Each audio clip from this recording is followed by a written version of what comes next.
Welcome to the podcast. I'm Jay Cleveland Payne, and this is a podcast we're using as a gap between an old and a new. We're calling it What I Learned from 150 Episodes of the 10-Minute Life Coach Podcast. It's a middle podcast, technically a third act from a 4-act deal at this moment, but maybe even a fourth act or a fifth act deal. But this is the podcast we're using to give us some space and give us some time to decompress from the official end of the 10-Minute Life Coach Podcast at episode 150. These are some lessons learned. They're basically split up in groupings as if they were titles for a possible writing, a possible book to describe what I learned from doing this podcast over the past 5 years. Although, yes, 150 episodes doesn't really add up to 5 years worth. There's an explanation of how that happened as well. But coming up within a few weeks, we'll have a brand new iteration of a podcast giving 10-minute life coach lessons. Although they just won't be called the 10-minute life coach. We'll explain that towards the end of this week's episode. I'm going to say right now, also another apology. This is our second time recording this because the first time there were a lot of things going on literally in the background that had some stops and starts. And so the flow of the mind going through it, the basically being top of mind was not very good flow. So we're doing it again. It'll probably be much shorter than it originally was. That'll be mostly for your benefit because it got a little long with re-explaining some things. But first, we're going to start by recapping the so far 8 lessons we've learned so far, and then debut lesson number 9 for this week. A total of 11 titled lessons that we have, so 2 more to go before we launch our new thing. As we said, more on that in a moment. Lesson number 1 was, it's all about the learning. Number 2, creativity can be overrated. Lesson 3, change is necessary for good and for business. And number 4, it's okay to start over and pretend it never happened. Number 5, thank those who inspire you. Number 6 was vet your sources. 7, be real, even if it means authentic. And number 8, don't be afraid of repetition or being repetitive. Now, the 9th lesson is when it's over, it's over. And that may sound like a hypocritical lesson, at least at this point. As you know, we didn't end it officially at 150. We didn't end it when it pod faded at 144. And we're not ending it at the end of these lessons learned. But it'll explain it all in a bit. It all will make more sense in a little bit. But here's the main lesson I learned as I wrote it down as we were more or less done with 150 of the 10-Minute Life Coach podcast. Taking precautions to not get pulled back into failed or failing projects is a must. You're guaranteed to be drawn back into things that aren't working, either by people who care about it, people who care about you and think you should be a part of it, people who don't care and want you to go down with the ship, or just yourself for either caring too much or not caring enough about other things. Things will go wrong in your life for your relationships, in your business, in just general projects, and you're going to want to fix a few of them. And as you see them going down, see them not working, you need to realize when things aren't working anymore, when they really are over, the best thing to do is to walk away at that point in time instead of endangering yourself, others, or the mission itself that you're overall working towards, not just being brought down by some randomish thing, some randomish project. It's hard to do because things you really care about are hard to walk away from, no matter how much pain and strife and pressure you're being put to not work on it or to fix it or to not fix it, however the actual wording, however the semantics goes. That project that is failing, that relationship that just isn't working, that big job that is not going to pan out the way you think it is, if once you know that the end result is not going to be the end result that needs to be, or the continuation, if you will, something that's going to be ongoing, if you can back away from it then. The best way to keep yourself from getting pulled back into things is to really have a real great idea, be able to gauge yourself on how you feel about things and how things are working, and keeping your emotions out of that gauge, out of that measurement. Whatever it is you do, whether you have an accountability person, an outside person with outside eyes, or an actual checklist or some sort of score sheet to tell you where you should be, where you shouldn't be, and what to do at certain points, then you really should find something else to keep you out of these things, because there's very few things to stop you from doing those things. In fact, that's something that a lot of people don't know about sports teams, especially on football. They have various situations. A lot of things they do, because there's so many variations of what they do, they put them in situational ideas and situational lineups, so that as situations change, a quarterback on the field or a running back on the field or a player on the sidelines can know what situation, what play they may call when a situation happens, so that people are ready to go when the coach calls that play.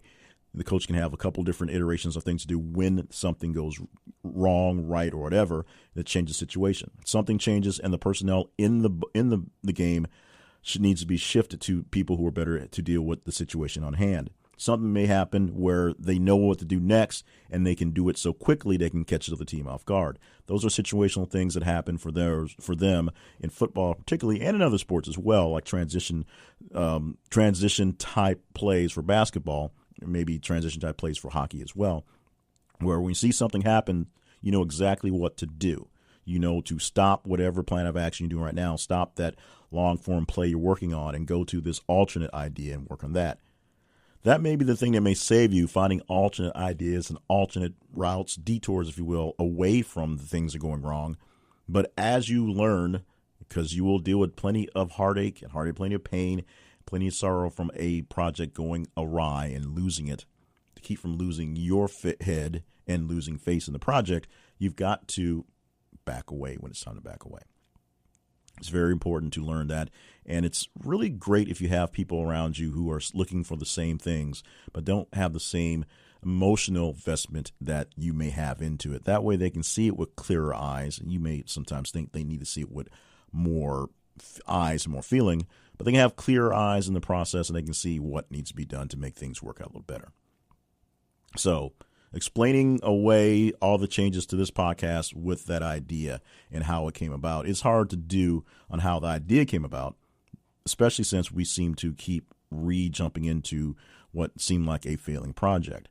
Number one, this was not a project that was failing, that being the 10-Minute Life Coaching podcast.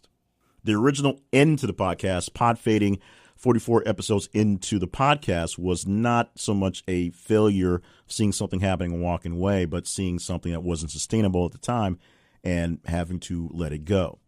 It was revived, of course, by my man Mikkel. He gets all the credit and blame for it by coming up on social media 4 years later and reminding me that it was there, saying it was good, and giving me the idea to bring it back in a different format so it could be sustainable. The sustainability of version 1 turned out to not work so well, and as we have promoted in various thoughts in the last 3 or 4 months or so, the $10 Life Coach, the thing that was supposed to come around and support the 10-Minute Life Coach, both in financially, because $10 is going to help pay for that podcast, and in generating ideas and thoughts and processes with other people in group coaching and in community building, didn't work out. So that actually died. That was a thing we actually backed away from in the process of working on the podcast. Dying the second time, if you will, for the podcast at 150 came from essentially burnout, not being able to cope with going through what was happening after 150, but with a very natural end, very natural break, very natural stop to what was going on, because we were killing the $10 Life Coach program, plus not quite figuring out how to cope with the loss of that in working this. There was a bit of a mental shakedown where I was still trying to be the coach, but still not working that out very well. So that was the second death of the podcast, and that brought about the end to it at 150. So that was a real end. That was a real step away from the issue.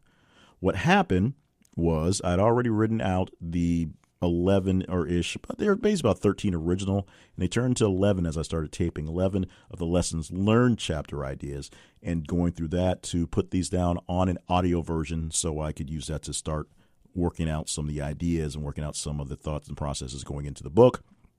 In the process, we figured why not let the feed live and keep it going and go for a little bit and see what happened. And we gathered a lot of great response from this stuff and some questions on why we're actually letting the whole thing go. And so after some soul searching and going beyond that, we went to Act 4, which is technically Act 5, because there was some changes in the way of the podcast worked out in various spots in its other 150 life, where we're producing a brand new podcast. We're cheating a bit, keeping it on the same feed, having a very similar name, 10-Minute Life Lesson Podcast, and kind of rolling with there. But from here, we're no longer pushing me.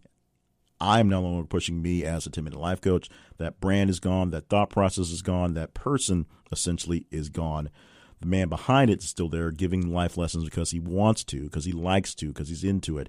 And all the teaching, preaching, and learning I'm going to do will do under a different guise. Although, same name. My name, J. Clifton Payne, of course. But it'll be a different thing. So we're not seeing any of these as any real not getting pulled back into something.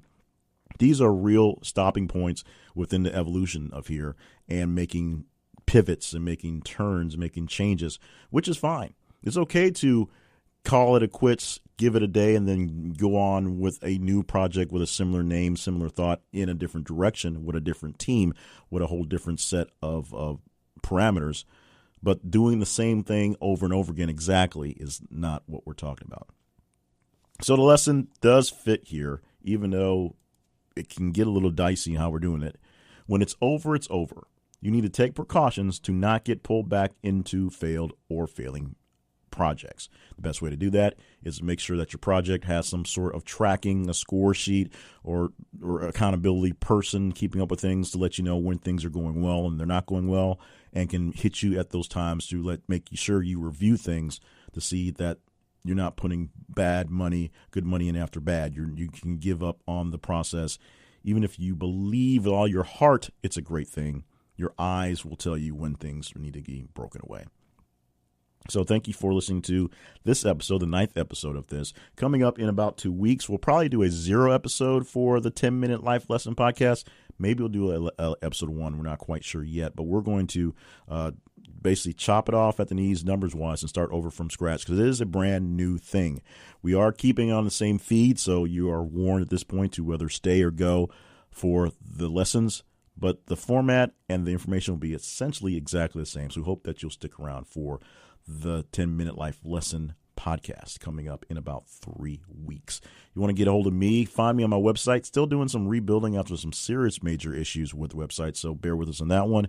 jclivenpayne.net, and click on what you're looking for podcasts or on the podcast, for projects on the projects there as well. And you can email me at jclivenpayne@gmail.com just in case we've missed out on that. Thank you so much for being a part of this journey, and we will talk to you next week going over lesson number 10 of what I learned from 150 episodes of the 10-Minute Life Coach Podcast.